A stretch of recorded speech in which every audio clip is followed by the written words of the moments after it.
الحمد للہ رب العالمین والعاقبۃ للمتقین والصلاة والسلام علی رسولہ خاتم النبیین محمد وعلی آلہ وصحبہ اجمعین اما بعد اعوذ باللہ من الشیطان الرجیم بسم اللہ الرحمن الرحیم فَلْتَكُن مِّنْكُمْ أُمَّةٌ يَدْعُونَ إِلَى الْخَيْرِ وَيَأْمُرُونَ بِالْمَعْرُوفِ وَيَنْهَوْنَ عَنِ الْمُنكَرِ وَأُولَٰئِكَ هُمُ الْمُفْلِحُونَ صدق اللہ مولانا العظیم۔ ہم دو صلوات کے بعد میرے انتہائی محترم شیر بیشہ اہل سنت صاحبزادہ پیر ضیاء اللہ رضوی صاحب، خطیب اسلام، خطیب پاکستان حضرت صاحبزادہ محمد ذکاء اللہ رضوی صاحب، سید السادات حضرت پیر سید عبدالغفار شاہ صاحب آل حسینی، دیگر میری جماعت کے پیارے پیارے علماء، خطباء، ائمہ مساجد، جملہ بزرگوں، دوستوں، عزیزوں، میں اب علالت کی وجہ سے جلسوں میں بہت کم جاتا ہوں، لیکن اس گھرانے کے ساتھ ان کے والد صاحب کے زمانے سے میرے بہت اچھے تعلقات ہیں۔ تو یہ اس طرح سے ملے گا گھریلو مسئلہ ہے یہاں پر آنا۔ وہ صاحبزادہ ذکاء اللہ صاحب کی دعوت پر مجھے آنا پڑا ہے، ورنہ میری صحت تو اجازت نہیں دیتی۔ آج کل محرم الحرام کے ایام ہیں، ان دنوں میں سید الشہداء حضرت امام حسین رضی اللہ عنہ اور آپ کے دیگر رفقاء شہداء اور دیگر شرکائے کربلا جو ہیں، ان کی یادیں جو ہیں وہ ذہنوں میں غالب آ جاتی ہیں۔ ہر جگہ پر ذکر حسین ہو رہا ہے۔ ہم اہل سنت و جماعت کسی کو بھی برا نہیں کہتے، یہ ہماری خصوصیت ہے۔ کچھ لوگ حضرت امام حسین کو اچھا نہیں سمجھتے اور ان کو باغی کہتے ہیں، اور کچھ لوگ جو ہے نا وہ پھر یزید کی تعریف کرتے ہیں، اور کچھ لوگ جو ہے نا وہ صحابہ کرام کو برا بھلا کہتے ہیں، کچھ جو ہے نا وہ ازواج مطہرات میں سے بعض کو برا بھلا کہتے ہیں، کچھ حضور کی 4 بیٹیاں ہیں لیکن وہ ان کی بے شرمی کی انتہا کہ وہ 3 بیٹیوں کو کہتے ہیں ہم مانتے ہی نہیں، یعنی 3 بیٹیاں ہیں، 4 بیٹیاں، لیکن ہم نہیں مانتے کہ حضور کی 4 بیٹیاں ہیں، کیونکہ حضرت عثمان غنی کے نکاح میں 2 آئیں، اس لیے ہم ان کو بیٹیاں مانتے ہی نہیں ہیں۔ اگر وہ عثمان غنی کے نکاح میں نہ جاتی تو پھر تو ہم ان کو مانتے کہ حضور کی بیٹیاں ہیں۔ اس قدر یعنی گٹیا سوچیں ہیں۔ تو اہل سنت و جماعت حضور کی تمام بیویوں کو مائیں قرار دیتے ہیں، آپ کی تمام بیویاں مائیں ہیں، اور جو شخص قرآن پاک کی اس نص سے بغاوت کرے وہ کافر ہو جاتا ہے، دائرہ اسلام سے خارج ہو جاتا ہے۔ قرآن پاک کے کسی بھی جملے کا انکار کرنا جو ہے یہ کفر ہے، کسی بھی مضمون کا انکار کرنا کفر ہے، کسی بھی اللہ تعالیٰ کے ارشاد کا انکار کرنا کفر ہے۔ تو جب ارشاد ہو گیا کہ آپ کی بیویاں مائیں ہیں ازواجہ امہاتہم، تو پھر جو شخص گالیاں دیتا ہے پھر وہ قرآن پاک سے بغاوت کرنے کی وجہ سے کافر ہے۔ اور ایک شخص نے لکھا ہے، اگرچہ ہمیں کچھ ان سے تحفظات بھی ہیں لیکن وہ عالم بہت بڑا ہوا ہے، بعد میں پھر کچھ عقیدے میں گڑبڑ ہوئی، لیکن اس نے فتویٰ اپنا یہ لکھا ہے کہ جو شخص حضور نبی کریم کی بیویوں کو کافر کہے، جو شخص اسے کافر نہ سمجھے وہ خود کافر ہو جاتا ہے، اور فتویٰ بالکل صحیح ہے کہ حضور کی بیویوں کو جو شخص کافر کہے اس کو کافر نہ سمجھنے والا بھی کافر ہو جاتا ہے، کیونکہ ازواجہ امہاتہم ہے۔ یہ تو قرآن پاک سے بغاوت ہوگی نا، پھر قرآن پاک کا انکار ہو گیا کہ قرآن کریم کہتا ہے کہ نبی صلی اللہ علیہ وسلم کی بیویاں جو ہیں یہ مسلمانوں کی مائیں ہیں، تو ظاہر ہے خونی مائیں تو نہیں ہیں، وہ ایمانی مائیں ہیں، وہ ادب والی مائیں ہیں، جن کا احترام واجب ہے، لازم ہے، وہ واجب الاحترام مائیں ہیں، ادب کے اعتبار سے مائیں ہیں۔ تو جو شخص ادب نہیں کرتا بلکہ ان پر کفر کے فتوے لگاتا ہے تو وہ شخص قرآن پاک کا انکار کرنے کی وجہ سے کافر ہو جاتا ہے۔ یہ ان کے کافر ہونے کی جو صورتیں ان میں سے ایک صورت میں آپ کے سامنے رکھ رہا ہوں۔ اہل سنت حضور کی تمام بیویوں کو مائیں قرار دیتے ہیں، اور جن بیویوں کو حضور نے پسند کر لیا، جو شخص حضور کی پسند کی توہین کرے اس سے بڑا گمراہ کوئی نہیں۔ امام ابو یوسف رحمۃ اللہ تعالیٰ علیہ تشریف فرما تھے، قاضی القضاة تھے نا، چیف جسٹس، پورے عالم اسلام کی کورٹوں کے بڑے جج حضرت قاضی ابو یوسف رحمۃ اللہ تعالیٰ علیہ۔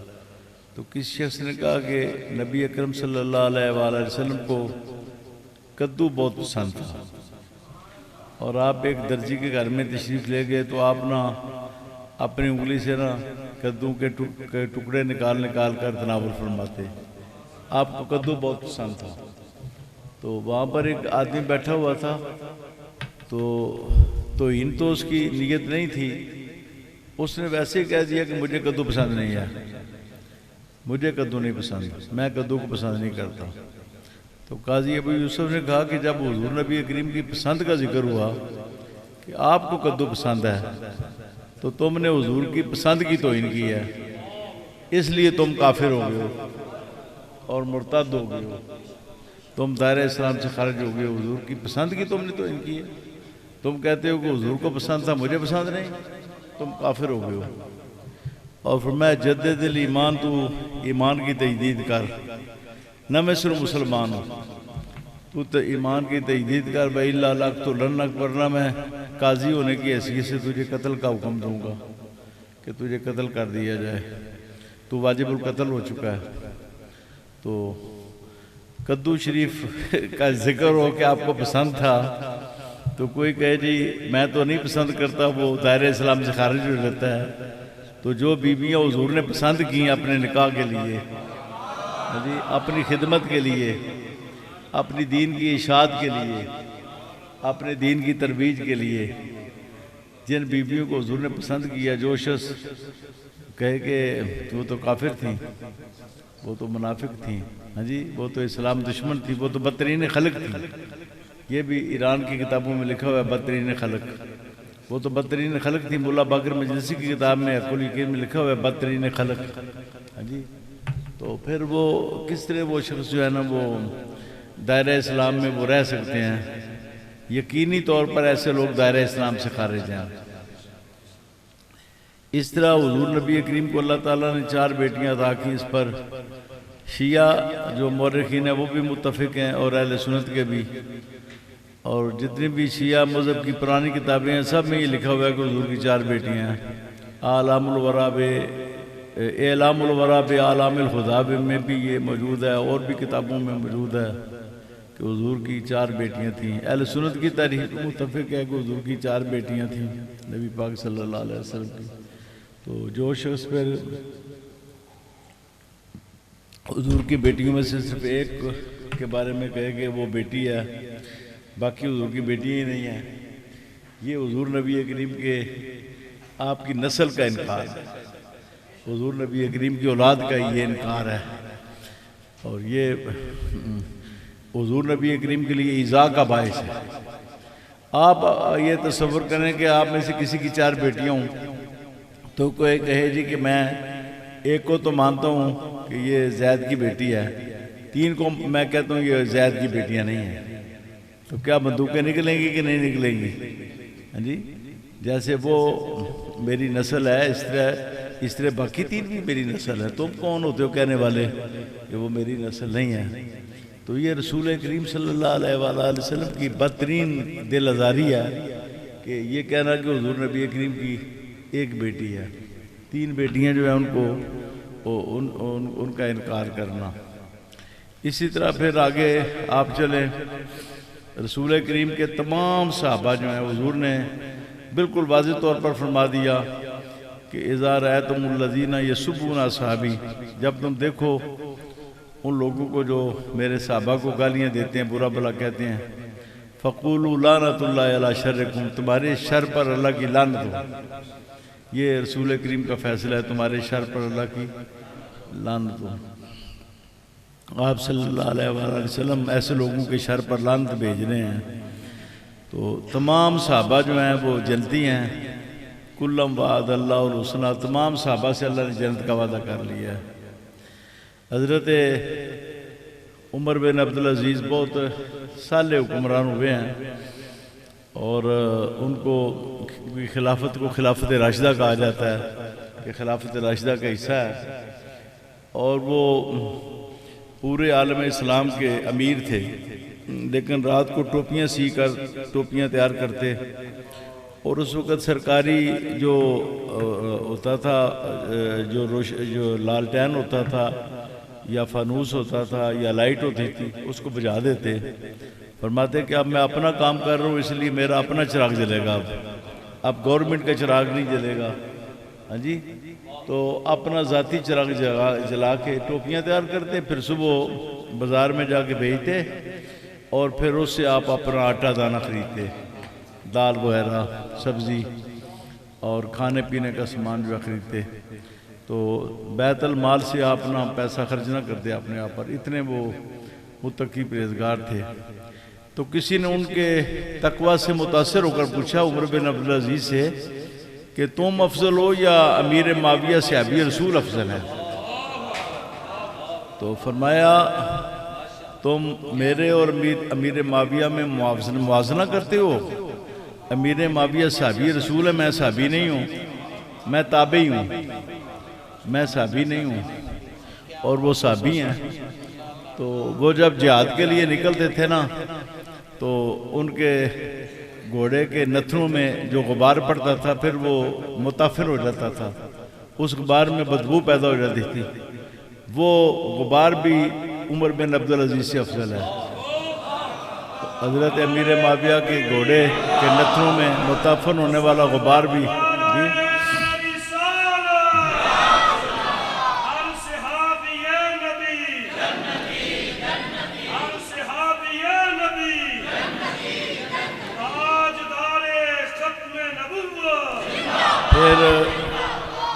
پھر حضرت امام حسن و حسین جو ہے ضرور اختلاف ہوا، مشاجرت ہوئی حضرت علی میں امیر معاویہ میں، اس میں ہمارا عقیدہ یہی ہے کہ حضرت علی اکبر تھے، اور امیر معاویہ اور دیگر بہت سے صحابہ تھے، 1/3 تو ہوں گے، اور بہت سے تابعین تھے، ان سے اجتہادی خطا ہو گئی، اور وہ حضرت عثمان غنی کے بدلے پر مصر تھے کہ فوری طور پر بدل لیا جائے، خلافت کا معاملہ بعد میں طے ہوگا، اور خلافت کا معاملہ تو طے ہو چکا تھا، اصحاب بدر نے حضرت علی کو خلیفہ چن لیا تھا، خلیفہ منتخب ہو چکا تھا، تو حضرت علی المرتضیٰ نے فرمایا کہ اب خلافت قائم ہو چکی ہے، اب تم پہلے میری بیعت کرو، مجھے خلیفہ رسول مانو چوتھا، اس کے بعد جو جتنے بھی قضیات ہیں مسائل ہیں میں خلیفہ رسول ہونے کی حیثیت سے ان کو حل کروں گا، تو یہ مسئلہ بھی حل ہو جائے گا۔ حضرت عثمان غنی کی شہادت کا بھی بیٹھ کر ہم حل کر لیں گے۔ تو امیر معاویہ نے اصرار کیا نہیں، پہلے قصاص ہوگا، قرآن کریم قصاص کا حکم دیتا ہے، تو قصاص جو ہے نا اس کی بنیاد پر امیر معاویہ جو ہے نا کھڑے ہو گئے حضرت علی کے سامنے، تو بہت خوفناک جنگ ہوئی۔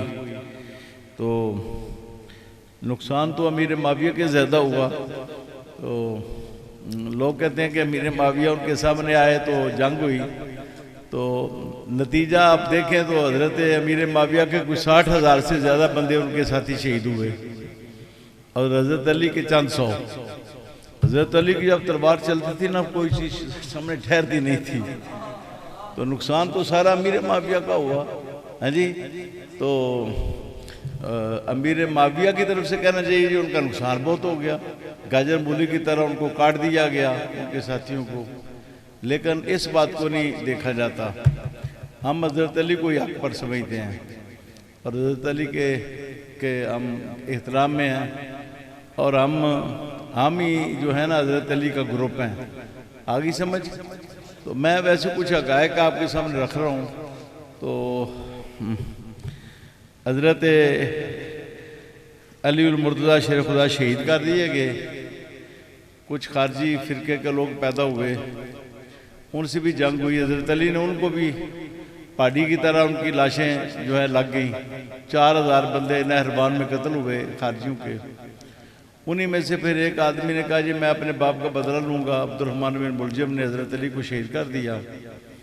تو اس شہادت کے بعد پھر جنگ کی تیاری شروع ہو گئی، ادھر امیر معاویہ کا لشکر تیار ہوا، ادھر حضرت امام حسن کا لشکر تیار ہوا۔ حضرت حسن کا لشکر بہت جوشیلا تھا کہ یہ رسول کریم کے نواسے ہیں، ان کا ساتھ دینا چاہیے اور ان پر ہمیں قربان ہو جانا چاہیے۔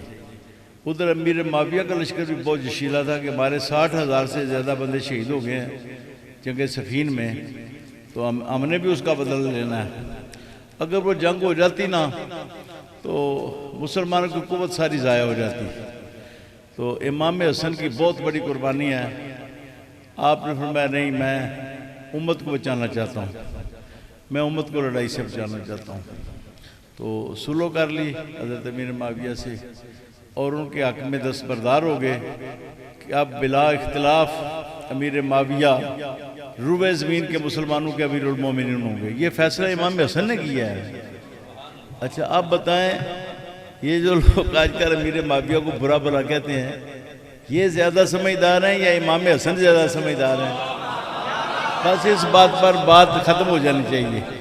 ہاں جی، میں نے پیر نصیر الدین شاہ صاحب سے گولڑا شیخ میں نا ایک رات پوری بحث کی، تو تقریباً رات کو 2-3 بجے تک بحث ہوتی رہی امیر معاویہ کے۔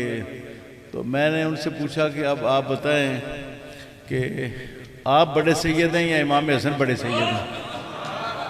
کہنے لگے بڑے سید تو امام حسن ہے، میں تو بڑا سید نہیں ہوں۔ جی میں نے اسے آگے بھی بات کی، لیکن وہ میں نہیں آپ کے سامنے کرتا۔ ہاں جی، وہ بات یہ تھی، میں نے کہا کہ امام حسن جو ہے نا ان کا سید ہونا حدیثوں سے ثابت ہے، اور آپ کا سید ہونا شجروں سے ثابت ہے۔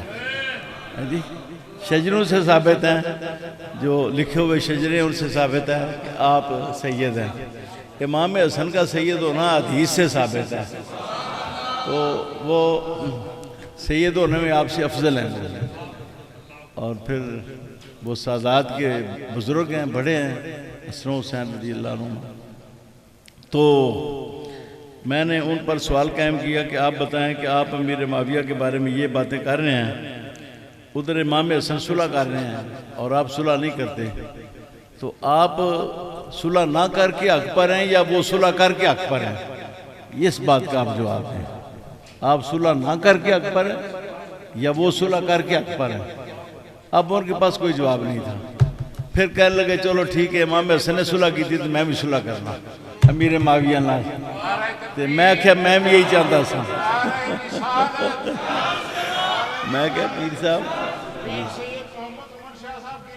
ماشاءاللہ، جزاکم اللہ۔ تو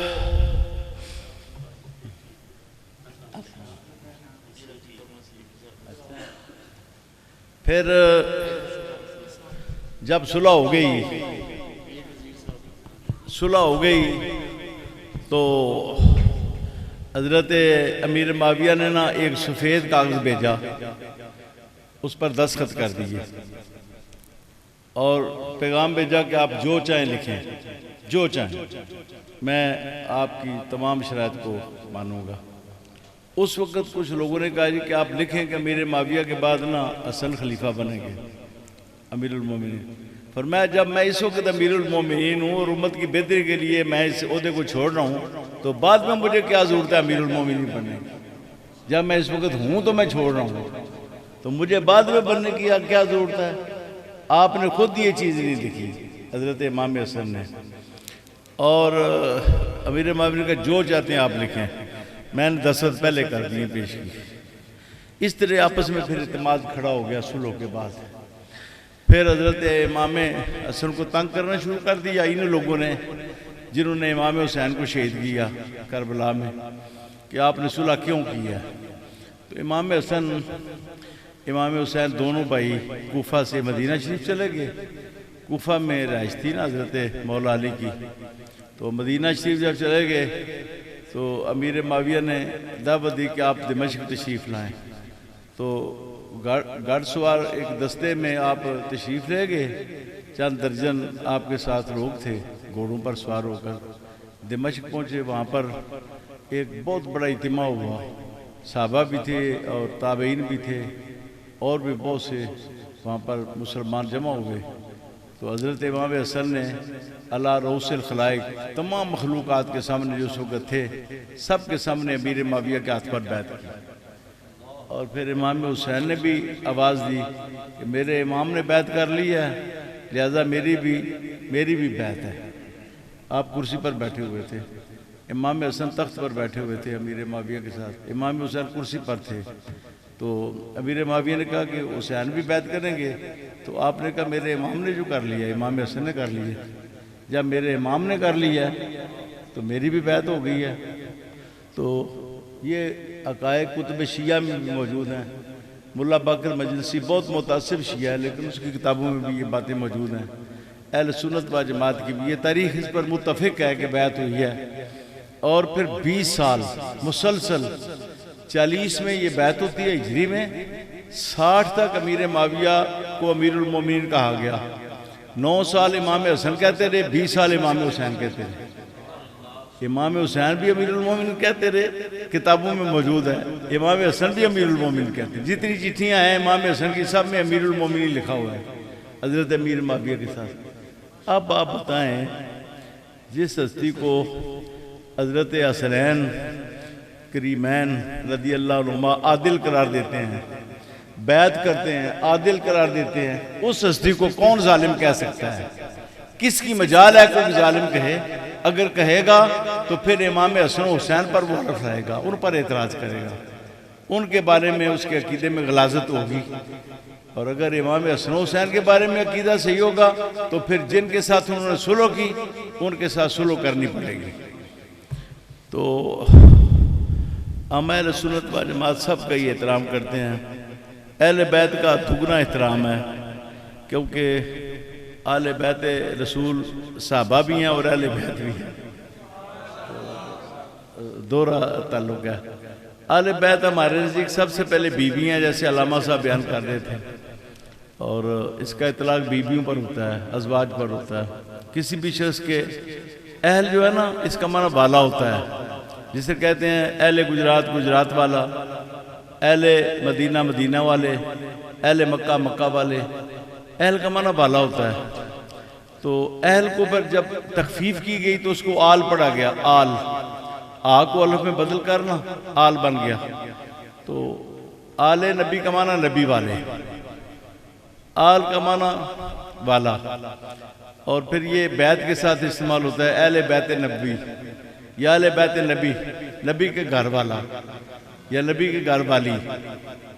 اس کا پہلے اطلاق تو بیویوں پر ہوتا ہے، پھر اولاد پر ہوتا ہے، اور اس میں نواسے بھی آ جاتے ہیں، نواسیاں بھی آ جاتی ہیں۔ ہاں جی، اس میں قیامت تک حضور کی جتنی اولاد ہے سب آپ کی آل میں آتی ہے۔ پھر حضور نبی کریم کے صحابہ بھی نبی والے ہیں، جنہوں نے جانیں دیں، اولادیں قربان کی، وطن قربان کیا، وہ بھی نبی والے ہیں۔ ہاں جی، اس لیے حضور کے صحابہ بھی آپ کی آل میں شامل ہیں، اور حضور کے جو رشتہ دار مسلمان ہوئے، حضور کے چچا حضرت عباس یا دیگر، وہ بھی سارے آل نبی ہیں۔ اور پھر قیامت تک آنے والے جتنے مسلمان ہیں سب پانچواں اطلاق جو ہے تمام امتیوں پر ہوتا ہے، تمام کی تمام امت آل نبی ہے، نبی والے۔ کیوں بھائی آپ نبی والے ہیں کہ نہیں ہیں؟ کوئی ہے آپ میں سے جو کہے میں نبی والا نہیں ہوں؟ آل نبی کا معنی نبی والا۔ ہاں جی، کوئی بندہ ہے جو کلمہ پڑھتا ہو کہے میں نبی والا نہیں ہوں؟ جی، یا نبی پاک فرمائیں کہ اس کا میرے ساتھ کوئی تعلق نہیں ہے کلمہ پڑھنے کے باوجود؟ نہ حضور فرماتے ہیں کہ اس کا میرے ساتھ کوئی تعلق نہیں، آپ بھی فرماتے ہیں میرا امتی ہے، یہ میرا لگتا ہے، یہ میرا ہے، اور ہم بھی کہتے ہیں کہ ہم نبی والے ہیں، تو پھر آل ہونے میں کیا شک رہ جاتا ہے باقی؟ تو اس کے بعد میں ایک ضروری بات کہنا چاہتا ہوں۔ امام حسن و حسین دونوں شہزادے جنتی نوجوانوں کے سردار ہیں، اور ہم اہل سنت و جماعت دونوں کو سر کا تاج قرار دیتے ہیں، اپنے آنکھوں کی ٹھنڈک قرار دیتے ہیں، آنکھوں کا نور قرار دیتے ہیں، ہاں جی، دل کا چین قرار دیتے ہیں۔ تو یہ بالکل صحیح بات ہے کہ جنتیوں کے سردار ہونے کا معنی یہ ہے کہ جو ان کو مانے گا نا اپنا سردار، وہی جنتی ہوگا۔ جو سردار نہیں مانے گا تو پھر وہ اس کے سردار کیسے ہوں گے؟ پھر تو وہ کسی اور کی سیادت میں چلا جائے گا۔ تو جس نے جنت میں جانا ہے اس نے امام حسن و حسین کو ضرور اپنا سردار ماننا ہے، ہاں جی، کیونکہ وہ جنتی نوجوانوں کے سردار ہیں۔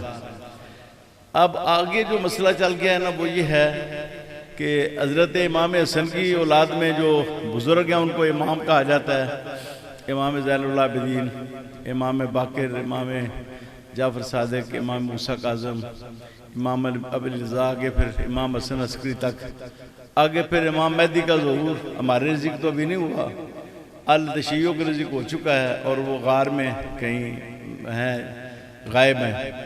تو یہ سارے بزرگ جو ہے نا یہ امام حسین کی اولاد میں سے ہیں۔ تو اہل سنت و جماعت کہتے ہیں کہ جیسے امام حسین کی اولاد میں امام ہے، اس طرح امام حسن کی اولاد میں بھی امام ہے۔ امام حسن کی اولاد جو ہے نا، تیری نسل پاک میں، جو اعلیٰ حضرت کا شعر ہے اس کا یہی معنی ہے، تیری نسل پاک میں ہے بچہ بچہ نور کا، تو ہے عین نور تیرا نور کا۔ تو یہ جو مرزا قادیانی کا مجھے عنوان دیا، مرزا جیلمی کا جو دیا ہے انہوں نے، وہ حضرت امام حسن کی اولاد کو برا بھلا کہتا ہے۔ کبھی نہیں سنا ہوگا کہ وہ امام حسین کی اولاد کو برا بھلا کہے، اور اس سے پتہ چلتا ہے کہ اس کے پیچھے ان لوگوں کا ہاتھ ہے جو امام حسن کی سیادت کا انکار کرتے ہیں اور امام حسن کی اولاد کی سیادت کا انکار کرتے ہیں۔ امام حسن کی اولاد میں سے بڑے بڑے اجل امام پیدا ہوئے ہیں، بڑے بڑے بہت بڑے امام اعظم ابو حنیفہ جن کو امام اعظم کہا جاتا ہے، ان کے پیر و مرشد امام محمد نفس الزکیہ جو ہیں امام حسن کی اولاد میں سے ہیں، اور امام محمد نفس الزکیہ جو ہے نا یہ حضرت شاہ عبداللہ شاہ غازی جو کراچی والے ہیں ان کے والد گرامی ہیں، ہاں جی، ان کے بیٹے آئے یہاں پر جہاد کیا، پھر شہید ہوئے، اور ان کا فیض پھر سندھ میں جاری ہوا، ہاں جی۔ تو یہ امام محمد النفس الزکیہ جو ہے نا، یہ ابو جعفر منصور کے دور میں ان کو شہید، یہ بھی بالکل کربلا کی طرح، سیم کربلا کی طرح ہے کہ وہ یزید کے مقابلے میں آئے حضرت امام حسین، اور یہ جو ہے نا یہ ابو جعفر منصور کے مقابلے میں آئے، اور ان کے ساتھ بہت بڑا لشکر تھا، بہت لوگ تھے۔ تو انہوں نے کہا جی کہ جو مجھے چھوڑنا چاہتا ہے نا وہ رات کے اندھیرے میں چلا جائے، جیسے حضرت امام حسین نے کہا کہ میں بتیاں بجھا دیتا ہوں، جس نے جانا ہے نا وہ چلا جائے، ہاں جی۔ تو وہ جو چند ساتھی تھے آپ کے وہ ثابت القدم رہے، وفادار رہے، لیکن یہاں پر صرف 313 بچے، 313 چھوڑ کے نا باقی سب ہی چلے گئے، ہزاروں میں لشکر تھا۔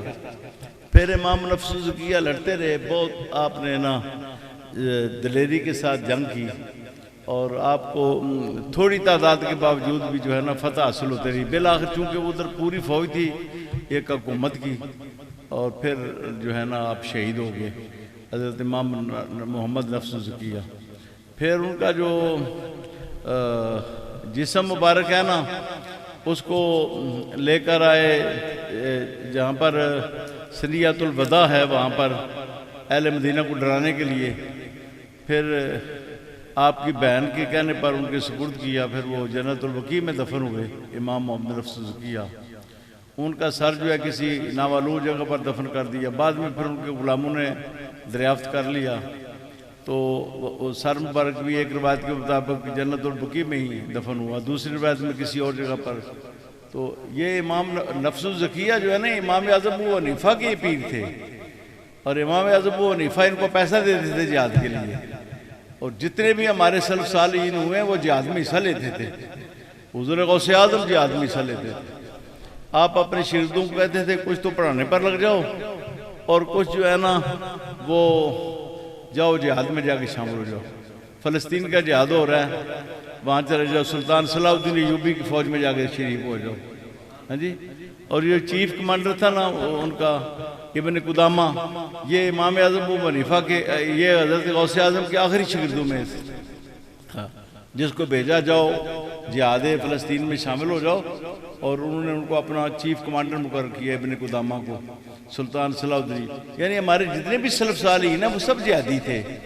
حضرت امام حسین کی اولاد بھی ساری جہادی تھی، اسی لیے ان کو زہر دیا گیا. حضرت زین العابدین کو زہر دیا گیا، امام باقر کو زہر دیا گیا. کوئی بھی طبی موت سے وفات نہیں پائی کسی نے. جتنے بھی ہمارے بزرگ ہوئے ہیں امام حسین کی اولاد سے، یہی حال امام حسن کی اولاد کا بھی ہے. امام حسن کی اولاد بھی جو ہے وہ جہادی تھی، سب جہادی تھے، اور وہ جہاد کرتے تھے، اور وہ خلافت راشدہ قائم کرنا چاہتے تھے کہ اسلامی ریاست میں کس طرح خلافت راشدہ قائم ہو جائے. پھر ان کے بعد ابراہیم نفس زکیہ تھے، وہ بھی شہید کر دیے گئے. وہ بھی ان کے بھائی تھے، وہ بھی امام حسن کی اولاد میں سے تھے. تو بڑے بڑے پھر حضرت خواجہ معین الدین چشتی جی میری بھی حضرت امام حسن کی اولاد میں سے ہیں. غوث پاک بھی امام حسن کی اولاد میں سے ہیں. حضرت داتا صاحب بھی غوث پاک کی اولاد میں سے ہیں. کتنے کتنے بڑے امام جو حضرت امام حسن کی اولاد میں سے ہیں، غوث پاک، داتا صاحب. تو یہ کس طرح ہوگا کہ ساری امامتیں اور ساری بزرگیاں ایک بھائی کی اولاد میں چلی گئیں اور دوسرے بھائی کی اولاد میں کچھ بھی نہیں رہا؟ یہ نہیں ہے. ہمارے اہل سنت و جماعت کا عقیدہ ہے کہ امام حسن کی اولاد میں بھی بزرگیاں جاری رہیں، امام حسین کی اولاد میں بھی بزرگیاں جاری رہیں. اس کے بعد پھر جو مجھے عنوان دیا گیا ہے، یہ باتیں میں نے ویسے ہی کچھ تھوڑا لمبا ہو گیا تو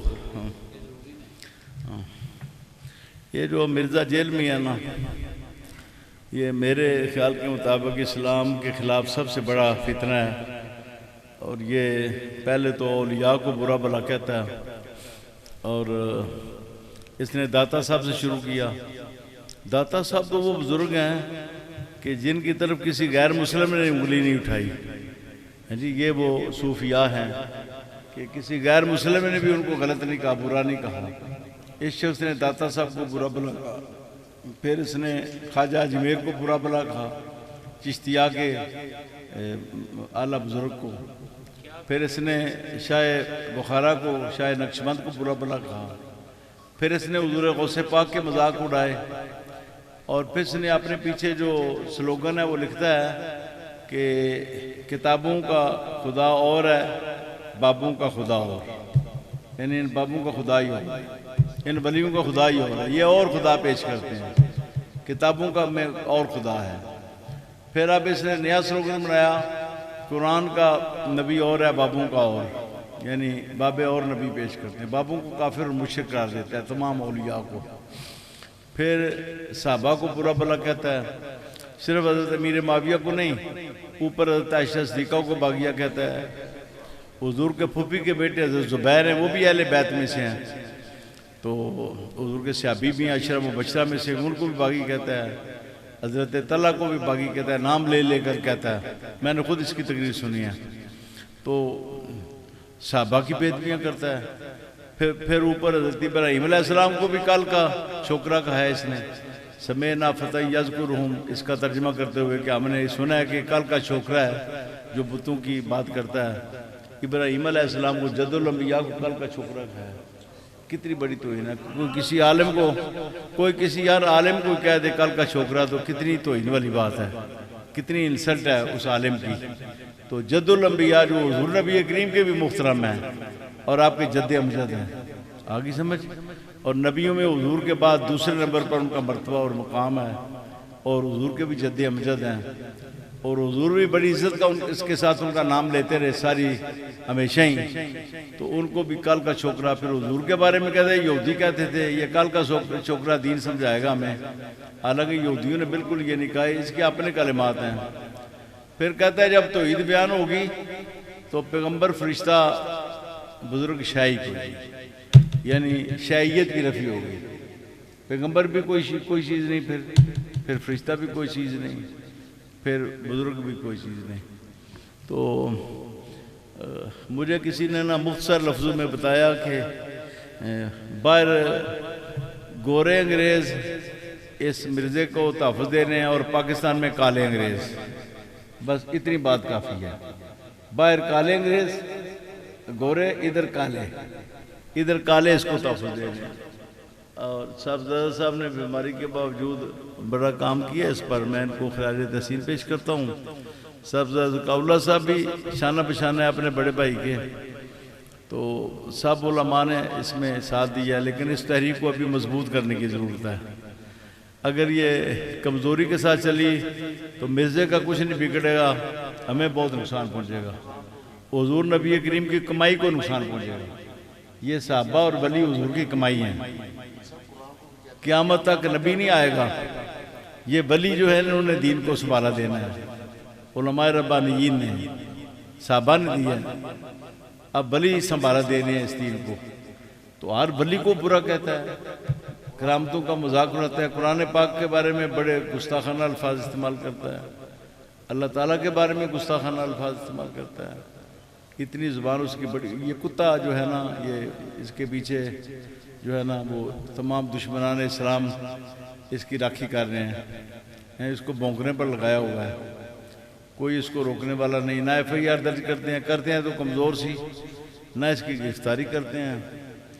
تو میں آپ سے یہ کہنا چاہتا ہوں کہ سب مسلمان جب اس تحریک میں شامل ہوں گے تو پھر اس کی گرفتاری ہوگی، پھر یہ فتنہ جو ہے نا اس کی بے کنی ہوگی۔ اور اگر آپ کہیں گے جی ہماری ذمہ داری تو کوئی نہیں، یہ صاحبزادہ ذکاءاللہ صاحب کی ہے، یہ صاحبزادہ سید عبدالغفار شاہ صاحب کی ہے، یہ صاحبزادہ ضیاء اللہ صاحب کی ہے، بس یہ افضل قادری کی ہے۔ تو اس طرح کام نہیں، ہم تو نکلے ہوئے ہیں، 7-8 ماہ سے ہمارے کام سارے بند ہیں، جدوجہد کر رہے ہیں، لیکن جب تک وہ چند لاکھ بندے نہیں نکلیں گے نا اس وقت تک اس کی گرفتاری کو نہیں ہونی۔ اور اب میں کہتا ہوں کہ اب آپ سب گنہگار ہوں گے، اگر مرزا بھونکتا رہا نا صحابہ کو، ولیوں کو، انبیاء کی توہین کرتا رہا اور آپ نہ نکلے تو آپ سب گنہگار، قیامت کے روز آپ کا مواخذہ ہوگا۔ جی تو وہ کس طرح آیت آتی ہے کہ ام حسبتم ان تدخلوا الجنۃ ولما یاتکم مثل الذین خلو من قبلکم مستهم البأساء والضراء وزلزلوا حتى يقول الرسول والذین آمنوا معه متى نصر اللہ الا ان نصر اللہ قریب۔ تم نے سمجھ لیا کہ ویسے ہی تم جنت میں داخل ہو جاؤ گے، اس طرح نہیں جنت میں داخل ہو گے۔ پہلے لوگوں پر جو امتحانات آئے، مالی اور بدنی تکلیفیں آئیں، اس طرح تم پر بھی تکلیفیں آئیں گی، تمہیں تکلیفوں کو برداشت کرنا ہوگا، یعنی امتحانات میں گزرنا ہوگا۔ تو میٹھی میٹھی یہ باتیں کر کے نہیں جنت میں جا سکتے، میں بالکل آپ کو کھل کے کہہ رہا ہوں، یہ باتیں تو میٹھی میٹھی ہوتی ہیں نا، میٹھی میٹھی چیزیں ہیں، تو ان سے ٹھیک ہے، برکت ہو جاتی ہے بہت کچھ، لیکن اگر آپ امتحانات کے قریب نہیں جائیں گے، دیکھو نا کتنے پیارے تھے امام حسین، امتحان میں داخل ہوئے کہ نہیں ہوئے؟ ہاں جی، اور بھی بے شمار لوگ امتحانات میں داخل ہوئے، ان کے درجے پھر اللہ نے اور اونچے کر دیے، پہلے ہی بہت اونچے تھے اللہ نے۔ اور آپ چاہتے ہیں کہ آپ کے درجے بلند ہو جائیں، آپ جنت میں چلے جائیں، پیر افضل قادری جنت میں چلا جائے، نہ اس کو جیل میں جانا پڑے، نہ اس کو کوئی افسر ناراض ہو اس سے، نہ کوئی سرمایہ دار اس سے کوئی ناراض ہو، نہ کوئی حکومت ناراض ہو، نہ کوئی دنیا دار اس سے کوئی ناراض ہو، نہ اس کے اہل محلہ اس سے ناراض ہوں، ہاں جی، اور یہ جتنے شیاطین ہیں یہ بھی اس سے ناراض نہ ہوں، تو یہ ممکن نہیں ہے۔ یہ قرآن پاک نے فیصلہ کر دیا کہ تم اس طرح جنت میں نہیں جا سکتے، آزمائش سے گزر۔ تو اب میں یہ کہنا چاہتا ہوں اس تحریک کو ذرا تکڑا کرنا ہے۔ ایک تو اب کنونشن ہوا ہے 17 تاریخ کو ہوا ہے نا جی، اب 17 تاریخ کو صبح سرحد میں ہو رہا ہے پختونخوا میں، وہاں کے علماء مشائخ کا کنونشن۔ میں بیداری پیدا کرنے کے لیے ادھر کر رہا ہوں، جا رہا ہوں میں بیماری کے باوجود، حالانکہ میں سفر نہیں کر سکتا۔ اب میں بڑی مشکل سے یہاں گجرانوالے میں آیا، تو 17 کو ادھر صاحب انشاءاللہ جائیں گے، صاحب ذکاءاللہ صاحب کو بھی پیر عبدالغفار شاہ صاحب سے میں کہوں گا کہ جائیں ادھر ضرور، تو ادھر کنونشن ہوگا ادھر، تاکہ ساتھ کے لوگ جو ہیں ان کو بھی اپنے ساتھ ملائیں۔ پھر ایک کنونشن گجرانوالہ میں بھی ہونا چاہیے، گجرانوالہ ڈویژن کا، صاحب یہاں پر بھی ایک کنونشن ہونا چاہیے بیداری پیدا کرنے کے لیے، اور ایک لاہور میں بھی ہو جائے تو اچھا ہے، ہاں جی۔ اور پھر محرم، اور جو کہنا چاہتا ہوں آپ سے کہ محرم اور ربیع الاول کے جتنے بھی جلسے ہیں آپ کے یا جلوس ہیں، ہر جلوس میں ہر جلسے میں قرارداد پاس ہو، ہاں جی، بڑی تکڑی، کہ یہ جو شخص جو اسلام پر حملہ آور ہے اس کو کیوں تم اس کو تحفظ دے رہے ہو؟ تم کون ہوتے ہو اس کو تحفظ دینے والے؟ پاکستان تو اسلام کے نام پر بنا تھا، تو کیا اسلام پر حملہ ہو اور ہمارے قانون نافذ کرنے والے ادارے اس کو تحفظ دیں؟